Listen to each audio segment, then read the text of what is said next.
أهلا وسهلا بكم. بعد أن تكلمنا في الحلقات التي خلت عن كثير من صفات الله سبحانه وتعالى، وتكلمنا في الحلقة قبل الماضية عن صفة الوحدانية.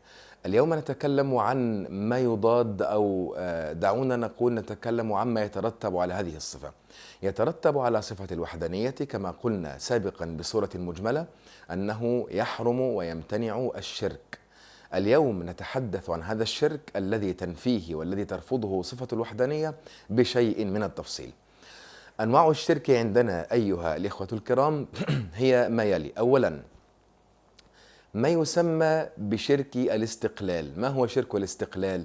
يعني أن أعبد أو أن أزعم أن هناك إلهين أو أن هناك ثلاثة آلهة تحكم هذا الكون، وأتوجه بالعبادة لهذه الآلهة كلها أو لبعضها.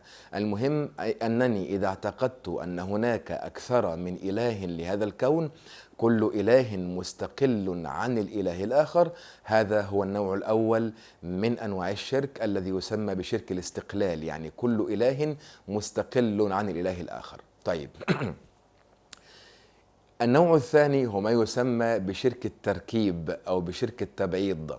في هذه الصورة أنا أعتقد أن هناك إله للكون، لكن هذا الإله الذي هو للكون له عدة شخصيات أو له عدة ظهورات أو له عدة صور يظهر بها.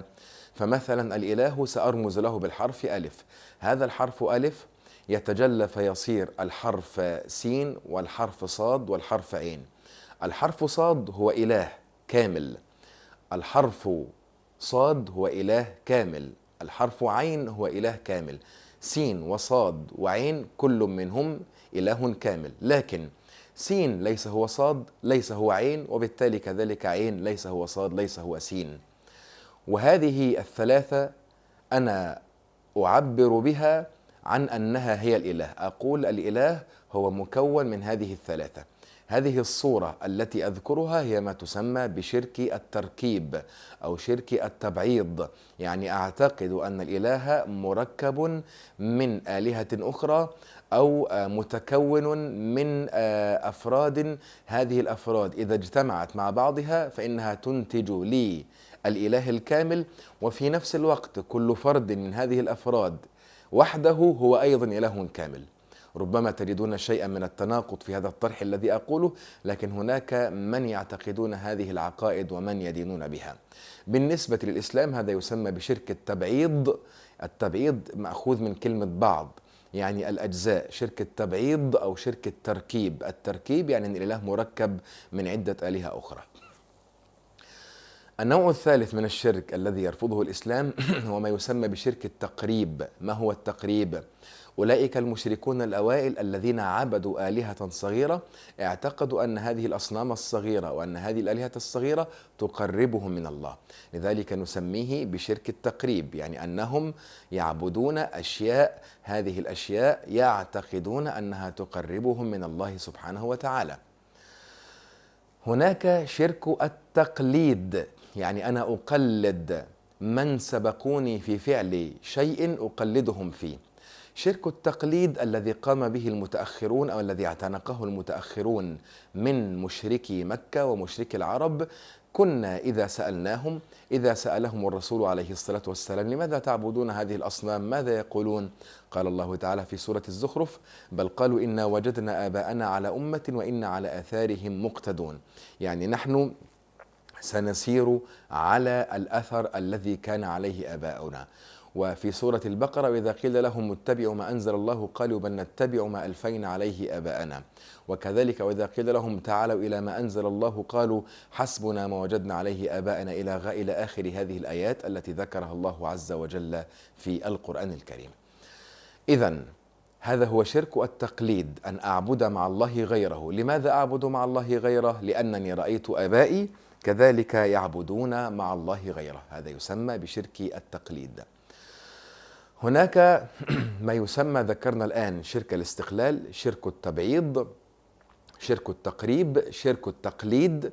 هناك ما يسمى بشرك الأغراض. ما هو شرك الأغراض؟ شرك الأغراض أن أعبد الله سبحانه وتعالى، ولكنني أفعل هذا الفعل من أجل أن يقول الناس عني إنني متقي أو إنني عابد، إنني رجل زاهد. فأنا في الحقيقة لا أعبد الأصنام ولا أعبد آلهة، أنا أتوجه بصلاتي مثلا إلى الله، لكنني أقدم هذه الصلاة لله حتى يقول الناس إنني رجل عابد وإنني رجل متق وهكذا. هذا يسمى بشرك الأغراض. الأغراض جمع غرض، أي أن عندي غرضا في قلبي جعلني أتوجه بالعبادة لله سبحانه وتعالى. هذا الغرض لم يكن حب الله ولم يكن التقرب من الله، بل كان هذا الغرض هو إرادتي أن يرى الناس أنني عابد، أن يرى الناس أنني زاهد، أن يرى الناس أنني أقرأ القرآن بصوت جميل. هذا ما يسمى بشرك الأغراض، وكذلك يسمى أيضا بالرياء. هنالك النوع الأخير وهو شرك الأسباب. شرك الأسباب أن يعتقد الإنسان أن الأسباب التي هي في الكون تؤثر في الخلق وفي الإيجاد. بعض الناس وهم الفلاسفة القدماء كانوا يعتقدون مثلا أنه لا إله، وأن الأشياء الموجودة في الكون هي تؤثر في الكون بذاتها وبنفسها بعيدا عن قدرة الإله، ليس هناك إله يتحكم في الكون. هذا يسمى بشرك الأسباب، وهذا النوع كفر. هناك نوع آخر من شرك الأسباب ليس كفرا، هو بدعة، يعني أقل من الكفر، هرطقة. من يقول إن الله خلق الأسباب ووضع في هذه الأسباب قوة معينة ثم ترك الأسباب تتصرف في الكون كما تريد. هذا أيضا من البدع لأن الله عز وجل يقول الله خالق كل شيء. فأهل السنة يعتقدون أن الله خلق مثلا النار، وخلق المادة التي ستحرقها النار، وخلق عملية الاحتراق. الله خلق كل ذلك. في شرك الأسباب هناك من يعتقدون أن النار هي التي تخلق الاحتراق بطبعها وبذاتها بعيدا عن الله، الله لا علاقة له بالأمر. وهناك من يعتقدون أن النار تخلق الاحتراق بقوة وضعها الله في هذه النار. أهل السنة يعتقدون أن النار لا تفعل شيئا ولا تخلق شيئا، الله خلق كل شيء من البداية إلى النهاية. والله سبحانه وتعالى هو الذي خلق المقارنة، هذا التقارن، هذا التساير، أو هذا التماشي بين النار وبين الإحراق. فالله سبحانه وتعالى لو شاء أن يجعل النار غير محرقة لجعلها غير محرقة. أنا أشعر بالري عندما أشرب الماء. الله سبحانه وتعالى هو الذي خلقني وخلق شعوري بالري وخلق الماء وخلق شربي وخلق كل شيء. إذن هل الماء بذاته يؤثر شيئا؟ الماء ليس بذاته لا يؤثر شيئا، لكن الله خلق هذا التأثير، هذا التقارن بين الشعور بالري وبين شرب الماء وبين الماء، خلقه عندما أشرب الماء. الله خلق هذا الشعور بالري وبإشباع العطش، خلقه عندما أقوم بالشرب لهذا الماء. فالله خلق الماء وخلق شربي وخلق شعوري. الله خالق كل شيء. إذن الذي نود أن نقوله إن صفة الوحدانية كما ذكرناها قبل ذلك يترتب عليها أن نبتعد عن هذه الأنواع الستة من الشرك. لا يجوز للمسلم أن يصرف شيئا من العبادة لغير الله، لا يجوز للمسلم أن يسجد لغير الله على جهة العبادة. وانتبهوا، قد أسجد لغير الله على جهة التحية، أنني أقدر فلانا، أنني أعظمه فأسجد له، هذا السجود لكنني لا أعبده. هذا السجود في هذه الحالة كبيرة من الكبائر، من أكبر الذنوب عندنا، لكنه ليس كفرا وليس شركا. متى يكون كفرا ومتى يكون شركا؟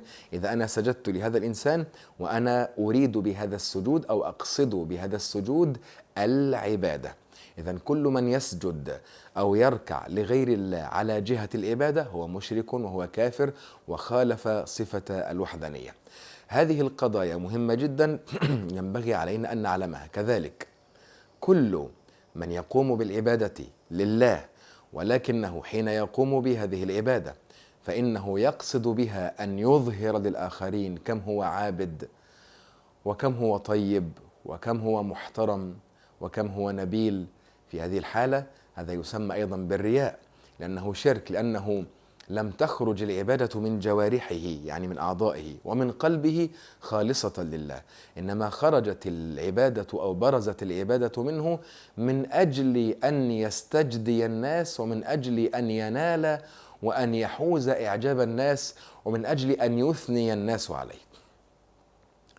كلنا يحب ثناء الناس، وكلنا يحب أن يسمع كلمة حسنة من الناس، لكن الفارق أن هناك من يتقدم بالعبادة لله خالصة ويخرجها من قلبها لله، ثم إذا سمع ثناء من الناس فإنه يسعد.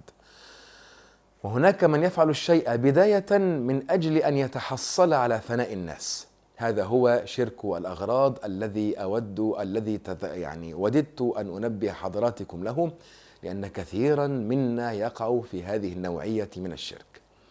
وهذا هو الشرك الخفي الذي قال عنه النبي صلى الله عليه وآله وسلم أنه أخوف ما يخاف على أمته هذا الشرك الأصغر، فسئل عنه فقال الرياء.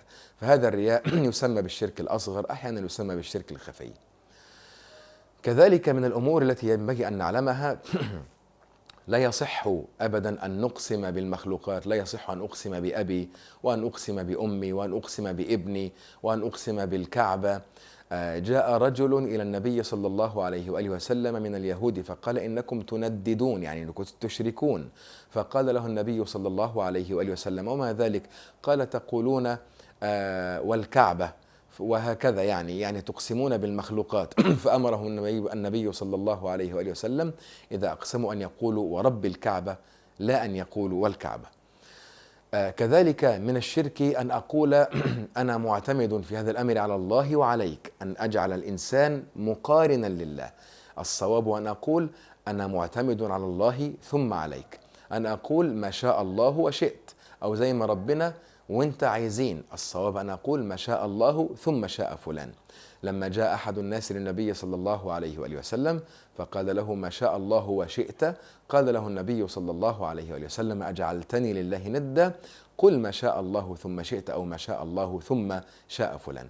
إذا ننتبه إلى أننا لا نجعل البشر، حتى لو كان هذا البشر نبينا صلى الله عليه وآله وسلم، ننتبه أننا لا نجعله في رتبة مع رتبة الإله، ننتبه أننا نفرق بين الله وغيره. هذا ما وددت أن أنبهكم عليه. في الحلقة 9 إن شاء الله نستأنف الكلام عن بقية الصفات، عن صفة الحياة والعلم والسمع والبصر والقدرة والإرادة والكلام، ثم ننتقل بعد ذلك إلى إكمال الكلام عن العقيدة الإسلامية في الجزء الأول من سلسلة الإسلام للمبتدئين. أشوفكم على خير إن شاء الله تعالى.